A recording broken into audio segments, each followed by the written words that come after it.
Hello, Packers fans. Welcome into PackersNews.com. I'm Kassidy Hill, joined by Pete Dougherty here from Lambeau Field on a rainy Friday in Green Bay. But the Packers are headed out tomorrow to face the Detroit Lions, their first of the two-game match between this NFC North rival. And Pete, this is usually like you would circle this game on the schedule as a win. But Ford Field, never been an easy place for the Packers to play. And this Lions offense this year, they're averaging 38 points a game at home. I mean, I think they lead the league in explosive plays. It's not even so much a question of if this Packers defense can stop them, but can this Packers offense keep up? Is this Packers offense capable of a shootout? Well, probably not, although the Lions also rank 31st in scoring defense. So, teams have obviously been moving the ball on them. But can this Packers offense move the ball? I wonder if losing Hockenson will take a little bit of juice out of their offense. He's a pretty decent player, they traded him to the Vikings last week. So, this will be a really good test for the Packers. Defense has been a big disappointment this year. This will be a good test, against a team that's put up a lot of points, see if they can start righting the ship on their side of the ball. So you want to see the defense right the ship, but I mean, let's just go back to the Packers offense for a second. I know that everybody's been able to move the ball against this Detroit team on defense, which is why they're 1-6. But this Packers offense, it's not even so much like could they move it against this defense, but can they hold on to the ball? I mean, between drops and different things like fumbles, could they be their own worst enemy in this game? Yeah, hold on to the ball also in the sense, one thing they can do for their defense is to eat up clock, run the ball, control the clock, get those get one or two of those, or a couple of those 5 to 8 minute drives. But you have to get points on it, and you have the ball that long, you really need touchdowns. So they could help their defense a lot that way too, by just keeping them off the field. Yeah, we'll see if the drops was if that's just was a short-term thing, or if it's a chronic problem for their receiving core. We talked a lot this week with Aaron Rodgers about Samori Toure. Our colleague Ryan Wood wrote a story that's up on Packers News Now about Samori. Is that the state of this Packers offense that we're talking about, a 7th-round rookie who's only played in 2 games, possibly being like a spark, or was he maybe a little undervalued? Yeah, no, it's more the latter. They're just kind of desperate to find something that works and to find some explosion or anything in the passing game. And this guy had 2 plays that jumped out. One was the touchdown. They're both improvised. One was where he improvised, and he and Rodgers were on the same page on the improvisation, and they got a touchdown out of it. The other was where Rodgers was moving around, and Toure came back real well, and the pass was low where it needed to be, and he dropped it, but it was a tough catch. But at least he did what you're supposed to do, and he found space and came back to the quarterback and gave Rodgers a target to throw to, which there hasn't been a lot of that this season. So things like that will gain a quarterback's trust pretty quickly. And it's something that Aaron Rodgers has talked about wanting these young guys to do as well. And so, the fact that a guy comes in 2 games and does it in his second game has to, like you said, is going to earn Rodgers' trust pretty quickly. We got a lot of questions coming in. Let's go ahead and take a couple of them. The trade deadline, just as a reference in case you forgot, the trade deadline came and went this past Tuesday. The Packers did not make a move. They were in on a couple of different possible receivers and just couldn't get it to work out. As our colleague Tom Silverstein reported, they were in on the Chase Claypool deal, but essentially the Steelers thought that the Chicago pick would be higher than the Green Bay pick. So at least in Pittsburgh, Pete, they think that the Packers are going to end with a better year than Chicago. Right now, they have the same record. Yeah, that's not necessarily that's not a slam dunk decision like it was, for instance, with the Raiders when they traded Khalil Mack there way back when. So yeah, you have to they're making their best guess. I guess they're guessing the Packers will right the ship, or that the Bears are in a free fall. But that's not a no-brainer call, that's for sure. Right. And, Spoon made a great point yesterday on the Green 19 podcast as well, which is up if you want to go listen to it, that the risk with Claypool is how he would fit into an organizational structure, especially one like the Packers. And the point he made was, Mike Tomlin is the player's coach, and he kind of gave up on him. And so, how would he fit into this Packers locker room is yeah, that's a legit thing. And I talked to a scout in the league yesterday. We were talking about a lot of things, but that was one thing. And he said his understanding of Claypool is that, it's not saying that the guy doesn't work or anything like that, but he doesn't have the work ethic that the really good receivers in the league have. The guys like Devontae Adams, he doesn't have that work ethic, and he's in his third year. So, that may not change. And so that was, what turned teams off as much as anything. He's a how do you describe it? A like football, not love football guy. Mm-hmm. Likes a lot of things that go with it, but doesn't just truly love all the things that go into becoming a really good player, like the more obsessive kind of guys are. Mm-hmm. With that in mind, with the trade deadline in mind, let's pull up this one question from Levi. Why not call Will Fuller? And I'm going to tack a question onto this, Pete. Is the locker room that the Packers have capable of continuing and possibly winning with the receiving core they have, or did they need to make a trade? So I don't even know is Fuller. He's not on a team, right? I know he's had so many injury problems, and I think he had some big concussion problems even in his last season. But he's had so many injury problems at this point. I just, especially if you're cap strapped like these guys, to bring in a guy who you think has a really good chance to end up getting hurt, and then you got to keep paying him. That's just not going to happen. I think I've got to go look at the numbers, but I know even back when they were going to trade, they were looking at trading for him. That was 2 years ago, I think. That was the big concern. Was he had already missed a lot of games the previous couple seasons, and he's missed a lot more since then. So I think it's mainly just an injury thing, and I think he might have had some concussion issues at the very end there too. I'd have to check on that to be sure. 3 games last year or something like that, or year before? Yeah. So I think Fuller was a non-starter. I still think they have okay talent. The Packers have okay talent at receiver. Part of it is, the quarterback's he's 38 and he's not the outside the pocket playmaker that he was, earlier in his career.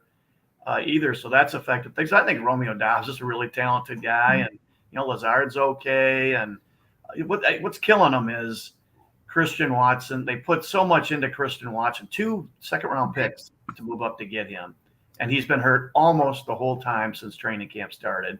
So not only is he not playing, but he's not playing and practicing to get better too. And they needed him to be a pretty solid contributor, at least like Valdez Scantling, as far as a guy who scares defenses just because he can he can run straight down the field and outrun everybody. With that in mind, quick practice update. Christian Watson and Alan Lazard were at practice today. They were both at practice yesterday as well. And for that matter, Alan Lazard practiced on Wednesday. Christian Watson has been in concussion protocol after leaving the game versus Buffalo with a concussion. Pete, I was at that game. I don't know what it looked like on TV, but he looked like he was out cold. But then he jogged off. And I guess it just kind of shows you never know. But yeah, he did spend the beginning of this week in concussion protocol. He's still been on the injury report. We'll see what game designation he receives on today's injury report. That in mind, David Bakhtiari and Elton Jenkins were both at practice today as well. They had not been yesterday.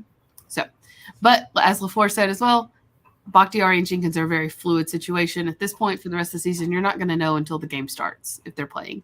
Even if they're active, they might not be out there playing. So we're just kind of rolling with that one as it goes. Craig asked, are any coaches' jobs on the lines if the Packers underperform again? This is the halfway point of this season, Pete. Is this where if you lose on Sunday versus the Lions against a 1-6 team, do you start making changes? So, I mean, that was basically the subject of my column that posted this morning. That I think that Joe Barry thought. I've never been one to advocate making midseason changes. They hardly ever work, and nothing much actually ends up changing in performance. But I got to think, if it were me, that would at least be on the table. Because the defense has underachieved, that replacing Barry. Now, I don't know if it's on Matt LaFleur's radar at all. When he was asked about it on Monday, he just completely dismissed it. You never know what he's really thinking. If they have a bomb-out performance against the Lions, sure, I would think that would make it at least a possibility. 5 straight losses with a team that, was you thought you built to contend for a Super Bowl and be a really good defense. I would think it would at least be on the radar. So I think it might be. Yeah, I don't know if Matt LaFleur does or not. Let me ask your opinion on this from a different point of view as well. The defense the past 2 games has really not played bad. They had a pretty solid game plan versus Buffalo as well. It feels like their biggest issue has been the offense not scoring. You hold the best offense in the league and the best quarterback in the league to, well below their season average. You would expect an Aaron Rodgers-led offense to be able to score 27 points at least. But that being said, it got to a point where his hands were tied to make the changes that have worked the past 2 weeks. Yesterday, he was asked about possibly playing either Rasul at safety or benching Darnell Savage or moving them around. And he said Darnell Savage would make an incredible nickel, but I don't know if we have the talent we need to put someone else at safety. But that's somewhere Rasul has taken reps. Is that the sort of decisions, maybe not even necessarily on the field, but are those the sort of decisions that can get a coach fired? Yeah, I would think LaFleur is on board with these decisions, though. I realize Barry runs the defense and LaFleur spends a huge majority of his time on offense, but they have to talk about these things, don't they? It's derelict if LaFleur isn't even at least asking about these things and offering some opinion. He's got to watch, the tape of, both sides of the ball. So I do wonder if Barry just hasn't been flexible enough in how he used the personnel. Now, he is prone to hyperbole because, to say that Savage would be an incredible slot guy and then not use him in the slot, that would make zero sense. Incredible is a strong word. And if he were that good, then you find somebody else to play safety and you play an incredible player at the slot. It's a really important position. So, he's prone to overstatement and all that. But I thought Tom's question was good. I think it's a legit question of whether maybe they should move him up there and put Douglas at safety, but it seems like he's not open to it. And I don't think. Yes, this is an Aaron Rodgers led. This is just my opinion. You and I probably see this a little differently, but this isn't I realize it's Aaron Rodgers led offense, but this is not the same offense of the last few years, and especially this is going to be a tough transition, learning how to play where your running backs are the best guys, all that stuff. So they built this team in part to smooth that transition and have a really good a top 5 defense. Now Buffalo is a really good team, giving up 27 points to them. There's it's not like there's shame in that, but there's been poor performances on defense in other games where they needed the defense to win them the game. A top 5 defense probably would have won them the game, and it didn't come through. So I still think that the defense has been a major disappointment, even though it's average. It's statistically, it's the 2 most important stats that I learned from people around the league are points allowed and passer rating, opponent passer rating when you're looking at a defense. They're 16th in points allowed and 17th in opponent passer rating. That's right smack dab in the middle of average. And the turnover battle. What's the old adage, you win the turnover battle, you win the game. Yeah. And I asked Rasul Douglas yesterday, it seems like over the past 2 games they've gone after the ball more. Has that been the plan? And he said, yeah, it was, because it had to be. And he said, before Washington, we were 33rd in the league in turnovers. And it took me a minute to like figure out why that was so funny. But yeah, they have gone after the ball a couple more, or a lot more the past couple of games. And they did. If you're looking for signs of life, they picked off Allen twice in the fourth quarter. So if you're looking for signs of life, maybe, that was one of them. But, we'll see. It's just, you can't go moment by moment, game by game. They've got to start doing some of these things on a consistent level over a several game stretch, before you can say that these things are for real. Mm-hmm. Levi asked, does Gary top the Chubb deal? The Chubb deal, let's see. He was. Yeah, what were the numbers? I never saw specifically. He signed it yesterday. Because the initial reports are always exaggerated. He like signed a 5-year, $110 million contract. $110 million. So that's with $63 million guaranteed. So that's $22 million a year. How many million guaranteed? 63. So I would bet a lot of money that includes injury guarantees, which are not full guarantees. I'm guessing the full guaranteed money is lower than that. I don't know that for a fact, but I would bet that that's the case. Gary won't be. I don't know. Is Chubb any better than Gary? I don't think so. Is he? I wouldn't think so. Yeah. So I would think, especially with what Gary's done this year. Yeah, that would be the benchmark for sure for Gary. I mean, if you're Brian Gutekunst, after seeing this Chubb deal, do you go ahead and get this Gary deal done before someone else tops it? Well, they've got the 5th year. Well, yeah. No, I don't think they can't afford to use the cap money. I don't think so. I think Gary's got to wait till, and Gutekunst has to wait until until the offseason. So yeah, this could get topped a couple times in free agency if there's a good free agent. Pass rusher, then the price of doing business will only go up. Right. With that in mind, while we're talking about Brian Gutekunst, because there's a couple more comments in here just about Savage and was that a miss? So let's talk about another possible miss this week that could change. Kylan Hill was activated back to the roster this week. He told Tom Silverstein yesterday he's working on punt return as well. When I walked out of practice, it was Amari Rodgers back there though. Do you see the Packers cutting their losses with Amari Rodgers if Kylan Hill proves to be possibly valuable in that return game? Or do you see Gutekunst continue to hold on to him? Pete, to me, it almost feels like at this point, they need to focus more on making Amari Rodgers a serviceable receiver and not a returner. Yeah. I still have trouble seeing them cutting him.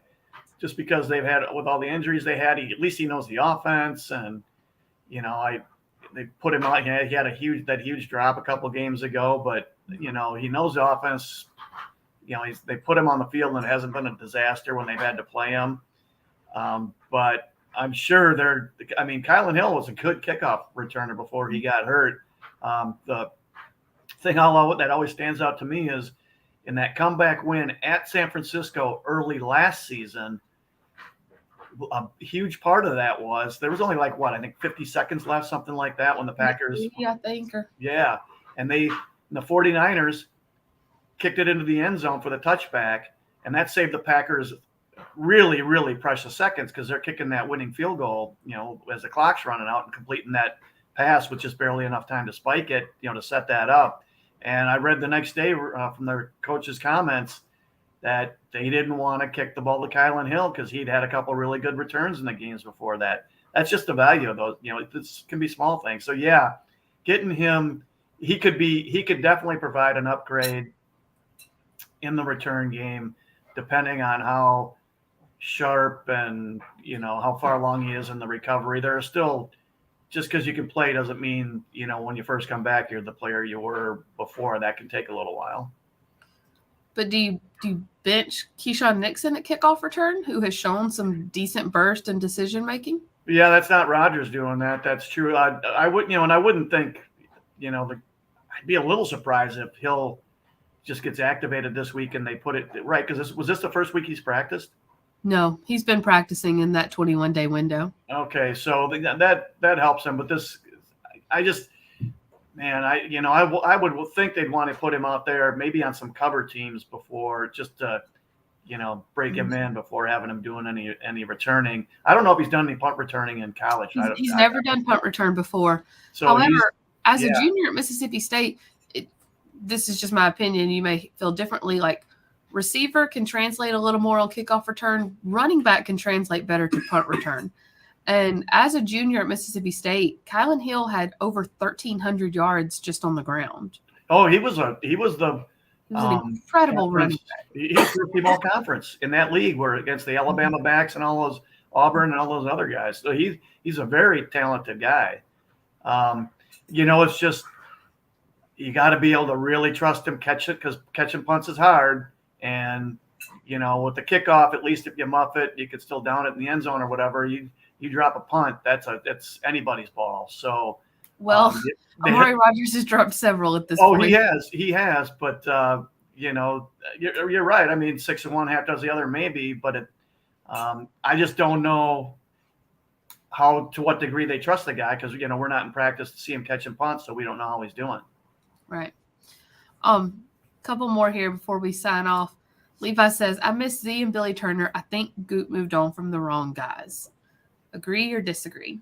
Well, I don't think they got rid of Zadarius Smith because they didn't want him around. That was a salary cap thing. It was a salary cap and cash thing. Wasn't he also like a little disgruntled though? He was. The captain thing?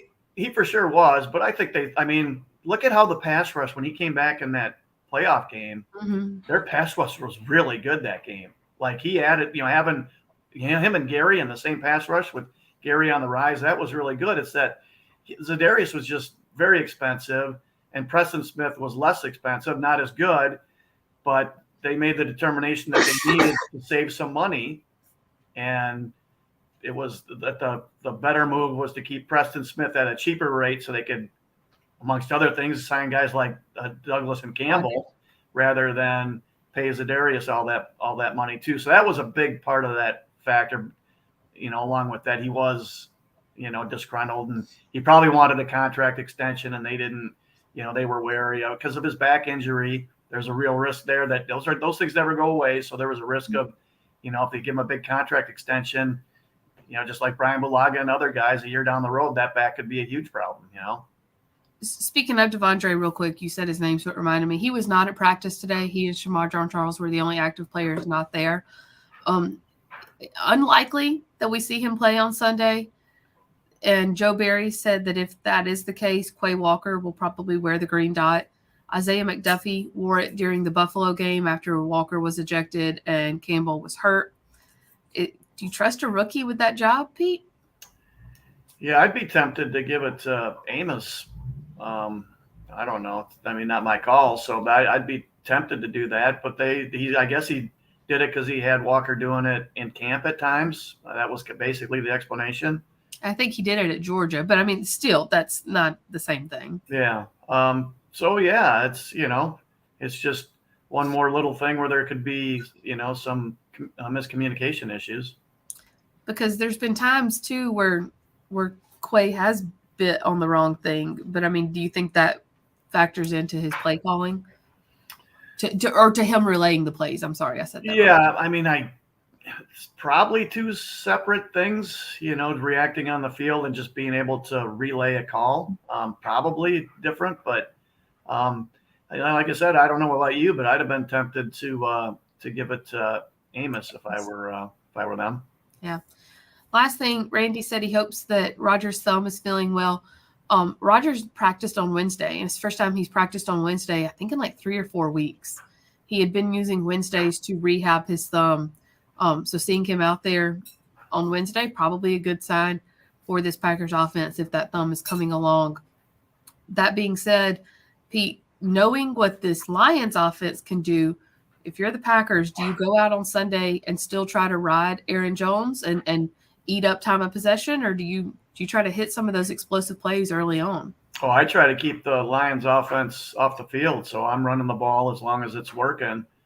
The one thing with the thumb was, if I remember right, did Rodgers say, I wish it were feeling better, but it's it's not really. I think he might have said that on Wednesday, during his press conference. So, the fact that he could do it, it's got to be better than it was a couple weeks ago. But it sounds like it's still, not the greatest. I think Wednesday was a jog through. He also said. Yeah, it was. So, he probably wasn't.